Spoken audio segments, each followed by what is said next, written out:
On Two Wheels this week, Jeff looks at a second-hand Bandit 1200. Sharri rides the new Aprilla RSV1000 and Wayne's at a grass track and Speedway show.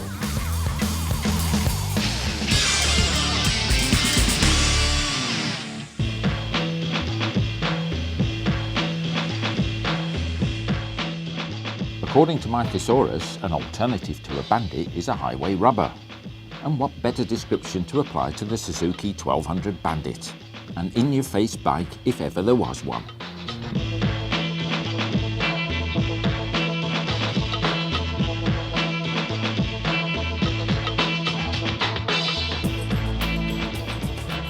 But highway robbery, this one isn't, because at 4199 that gets you this beaut, 97p reg, and it's another one in our used bike series.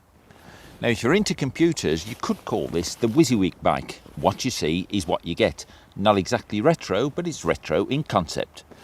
There's no plastic to protect you, but you've just got the bars to hang on to. Now, you can get a half fairing on the S version, but whoever saw a Bandit in a dress? Anyway, what have you got?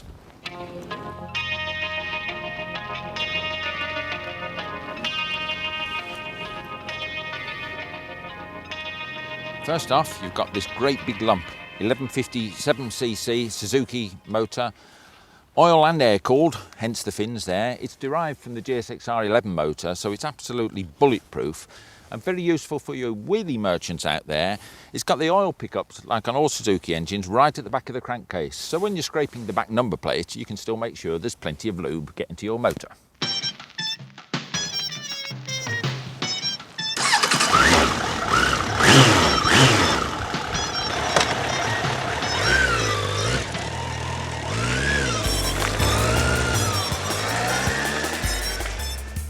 Only 100 brake horsepower from the 1157 motor, but who needs more? Could you hold back 100 horses on a charge? Because that's what this bike feels like. It's you, the horses and the elements. Give it its head and the front end goes light as you power through a super slick 5-speed gearbox. Hang on and you should reach 140. The bike will do it, and when you get off, you'll feel like you're 140.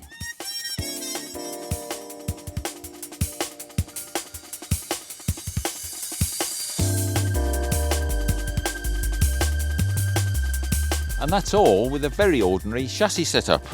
Up the front here, got big beefy 43mm forks.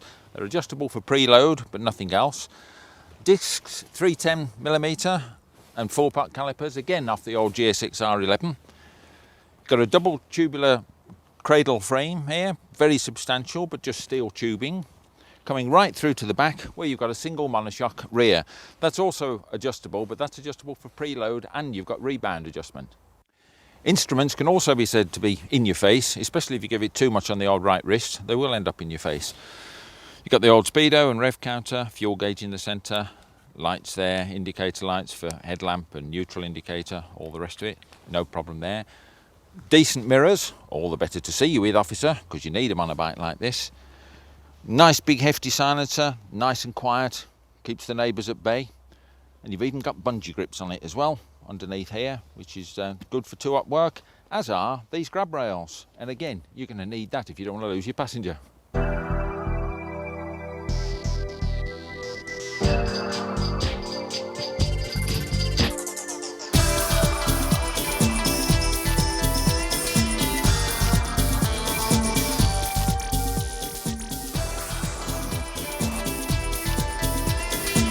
But back to basics is what this bike is all about. And look at it there, looking very pristine. There's nothing really to worry about on this big Suzuki, but one thing you could do, especially as you've got the luxury of a centre stand, is just put it on the stand, tilt it up, or get a friend to do it if you like, and just try those head bearings. Because if some nutter has been wheeling it, he could have well have pitted the head bearings. But just by tipping it from side to side, you can see if it's nice and smooth. But other than that, this bike is sorted.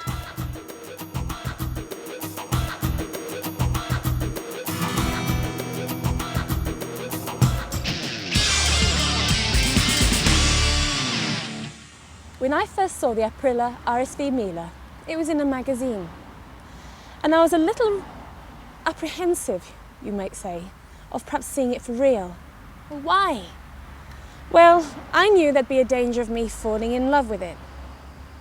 And I did.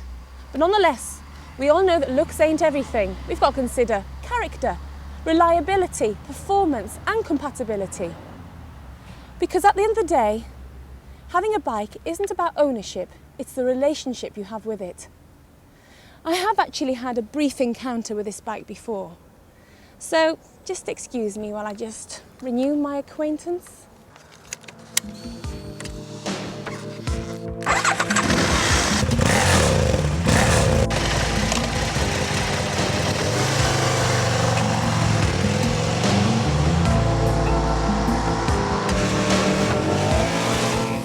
Riding this bike is a pleasure. It handles all types of corners with ease. It turns in sharply, but it can tuck in just as quickly too. The gearbox is smooth, but although the lever was not really situated for my liking, I have to take my foot completely off the footbed to change down, but that can be altered. At high speeds, its aerodynamic styling meant I didn't suffer serious wind buffeting. Within this aluminium frame sits a compact 997cc engine. It is a 60-degree V-twin. But why 60 degrees as opposed to the fashionable 90 degrees? Well, because it's smaller, and the Aprilia have done all they can to cut the bulk and position the engine as close to the front as possible. One way they have reduced bulk is by making a motor with a dry sump, and thus enabling the oil tank to be placed elsewhere. Therefore, the engine can sit lower in the chassis, and this means that it's a lower centre of gravity, and therefore better handling. It can be all so easy to lock a bike up when you go down through the gears from high speeds.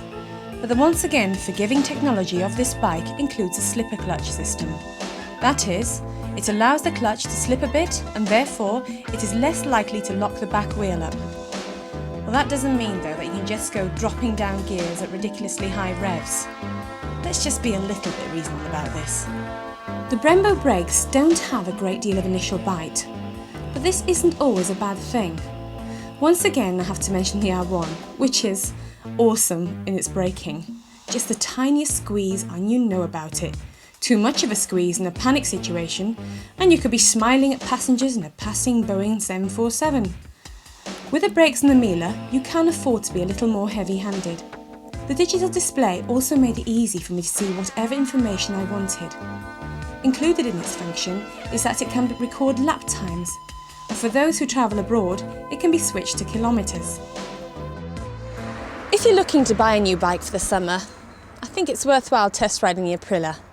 And if you should decide to buy one, be prepared to part with about £9,724. But haggle. I know dealers will cringe when I say this, but at the end of the day, everything is negotiable. When you're the proud owner, a service is recommended every 6,000 miles. That will cost between £230 to £300, but they do recommend an oil change every 3,000 miles. The Aprilla does come with a 3-year warranty, and that's with unlimited mileage. That's very good. The tyres, they're also expensive, between 150 to 180 for the rear and 115 for the front. And if money is no problem, soon there'll be lots of trick bits you can buy for your bike. And that includes a nice silencer, which gives a much more meatier sound, even meatier than it is, and also adds 5 brake horsepower more. What can you do with all that power? And obviously they're not really road legal, but we only buy these things to take on track days, don't we? Oh well, my darling, the time has come to take you back where you belong. Where someone with a little more spondoolies than me can snap you up. Lucky blinder. I really wish I could have found some real flaws in you, so parting would be easier. But alas, there's none really. Not significant ones anyway. Come on then.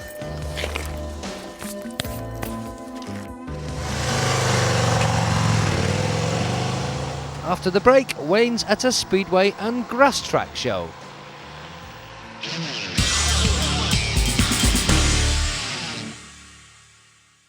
If you're a regular viewer to Two Wheels, you'll know that we're always visiting different motorcycle shows.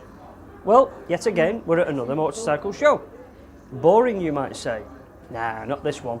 This is different. We've never visited a Speedway and grass track show. And you might say to yourself, well, I'm not interested. Well, I can tell you, it is actually very interesting. We've already had a good look round and we've put some footage in the can for you to have a look at, and we're sticking around for a little bit longer. But I'm actually on my tea break at the moment, so if you'd like to just go and have yourself a little look round, I'll finish my cup of tea. Go on, go and have yourself a little look.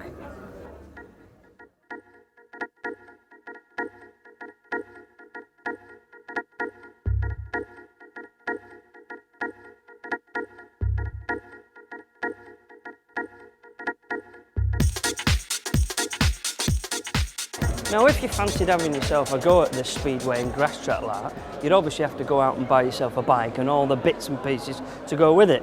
And this is the place you'd come to, a grass track show. Now, there's guys like this, Dave James, who's a sort of workshop and retailer, and he has just about everything. They bring themselves along to these shows and they sell you everything that you need, including a bike. I mean, I'm sat on a bike at the moment, and this is a 250cc two-stroke grass track machine, full with suspension and everything. And of course, for those of you who don't know, if you want to know the difference between a grass track and a speedway machine, grass track bikes are often various different cc's and have suspension, and the old speedway machine has no suspension at all and is 500 cc's.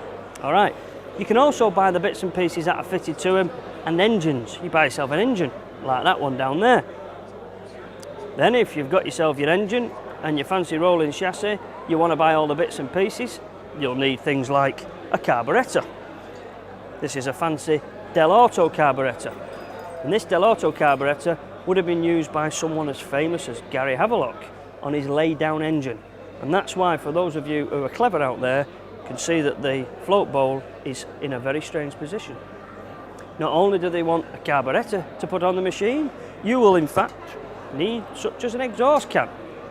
There, fancy chrome exhaust can, because silencing your noisy 500cc engine is very important nowadays. And no, it will not fit on an R1 or a Fireblade.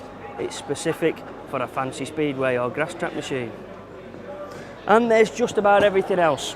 So, why I have a little look and perhaps even a rest, take yourself away and go and have a look at all the other things that you can buy for your grass track and speedway machine. Go on, disappear.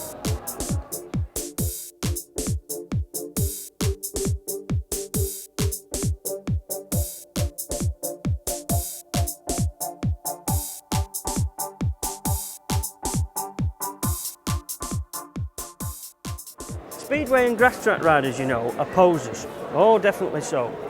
Now, if you're a grass track rider, you have your own personal identification. In fact, you'd wear a fancy outfit with loads of writing on it, and you'd wear a nicely painted helmet. But if you're a speedway rider, you would cover that up with your position identification mark. It's red, or it's blue, or it's yellow and black and white. So I can't understand why they spend a fortune having a fancy paint job when they're covering it up with one of these. Now, just like you road bike lads out there, these lads that come to these shows will buy fancy painted helmets and posy boots and racing leathers and everything else. But they also stock up on all the bits and pieces that they'll need during the year. I'll show you. For example, an exhaust pipe in case they fall off and bend it, and a can. They'll need casing things like these babies in different colours to cover the casing. They'll need cables that they'll wear out during the course of the year. Yes, they will. They'll need handlebars when they fall off. Yes, indeed. And from these lower cost items to this dude. What's that, you might ask? Just like that thing out there. That carburettor that I showed you earlier on, which was second hand. This is new. Cost you 500 quid. It's too good to use on a bike and get dirty in it. I don't know if it's looking, but it just won't be long.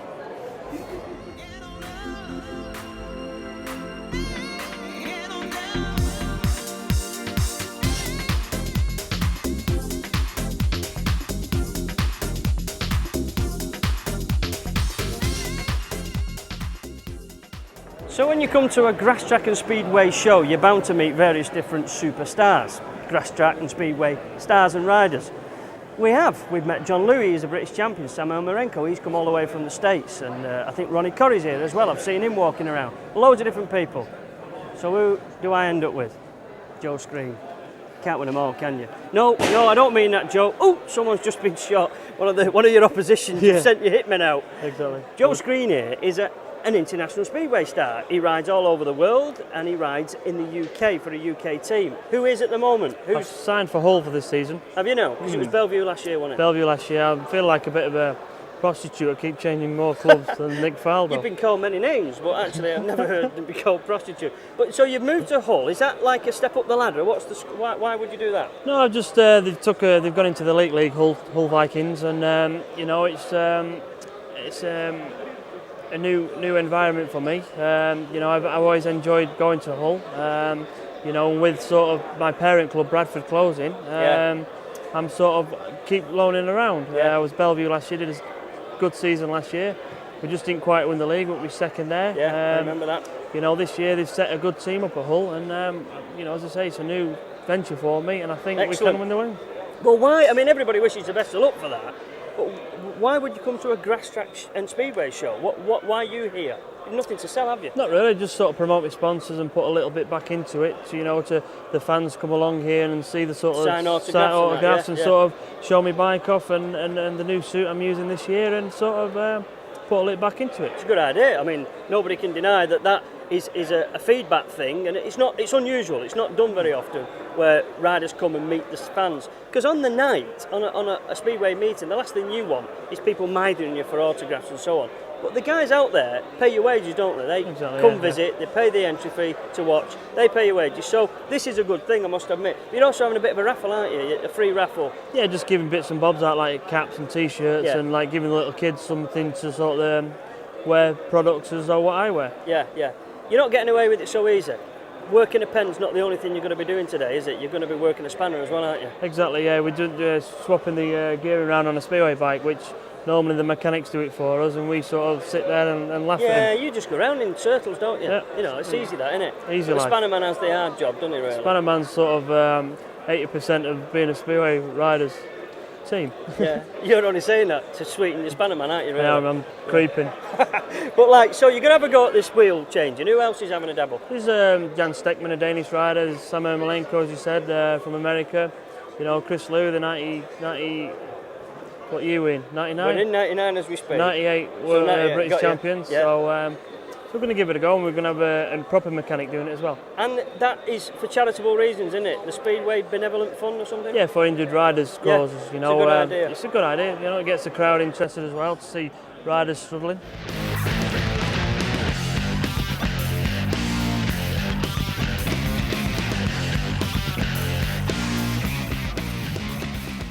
So what would a Speedway rider wear? Well, obviously he'd wear a pair of boots, like them. Very nice too. He'd need a helmet, wouldn't he? Boring white? Nah. You need a posy one like that. It's not an elbow protector, you know, it's a proper crash helmet, painted and posy. But, what's that, you might ask? No, it's not a pair of gloves. It is in fact a steel shoe, and that's because they go round in circles, don't they? And they go on cinders and such, and it's very, very rough. And if they wore the normal boot, obviously it would wear out. So they have a steel shoe. Right then, but what about the bit in the middle? Such as this. That's some years old, I can assure you. That is a leather suit. Weighs a ton, smells a bit, and the fact about it is, that's out now. We're into lightweights, and we've got a lightweight suit. Like that, nylon material. But we've gone further up the tree. We're getting clever now because we're getting into fancy textiles. And a fancy guy. We've brought a fella over here from America. Kelsey here has come all the way from the States just to see us. A lie. He's actually come for other reasons as well, but he's here. Kelsey, your suit, it's not a nylon suit, it's not a leather suit. What's it made of? Primarily, we like to do Kevlar material, which is manufactured in Switzerland by Scholler Textiles. It has tons of elasticity. It's very stretchy. It's super durable. It's light as can be. Lord knows we need stretch. Yeah. And it's very comfortable. You can wash it in the washing machine. The colors are brilliant, and it's reasonably protective. Show me the suit here now, Kelsey. This is Joe Screen's suit, thus the J for Super Joe. Super Joe himself. Yeah, absolutely. I mean, you've got bits and pieces, haven't you? You've used Kevlar in the vulnerable spots Yes. and other materials. Is that to keep the weight down or something, is it? The weight isn't such a big issue with this one. This suit is a hybrid of Kevlar and nylon. The chrome, silver, gold stuff that you see here is nylon. That's for weight, more for the color than anything else. The nylon weighs just about the same as the Kevlar. All right, yeah. But it's got no stretch to it at all. Whereas the Kevlar is very stretchy, very comfortable. The nylon stuff isn't nearly as stretchy, isn't as comfortable, doesn't breathe quite as well, and it's typically, I try and use as little as possible. Right. But you can't get these colors in Kevlar. In Kevlar, so there's a limit on the colourways and that lot. And I mean, obviously, demanding guys like Joe here with all the logos and all the decals and everything, they want bright colours, they want to be seen and noticed, obviously. What would a suit like this cost a guy? I mean, we must be talking hundreds of pounds. You'd be talking dollars, of course. Yeah, in dollars, I would come across it. At home, this suit would typically cost about $2,000. Wow. Which is about 1,300 pounds. Yeah, it's big bucks, isn't it? Yeah. But if it's their profession and if they want to save the butt when they fall off, Yes. then obviously they need this sort of tattle, don't they? Well, they have to have a suit. Yeah. And if they have sponsors, like Joe here has numerous sponsors, then hopefully the sponsor will help Fund pitch the in. cost, that's right, yeah. And as far as the suit goes, protection-wise, he has to have it. It's the thing that holds everything else together. Yeah, that's right, yeah. And it's very important. We really should use this opportunity to have one of the best conversations we'll ever have with Joe, because he hasn't got a lot to say at this point, has Intelligent, he? at least. So we'll perhaps just ask him a few questions, because the truth is, generally he doesn't, I mean, let's be fair, he's a boring conversationalist, I know, and although he's pretty good at going around in ovals, isn't he, This is actually one of the best times I've ever had with Joe. Is that right? Yeah. It's been really good. I think this is a false model, because he is only 3'2", isn't he, normally, and stands on a box when he talks to people. Yeah, he does. And this suit was made specifically for this model, since, we couldn't have the real Joe The real Screen Joe here Screen with us. model. No, nobody in the right mind would produce a dummy the size of 3'2", wouldn't they? This is true.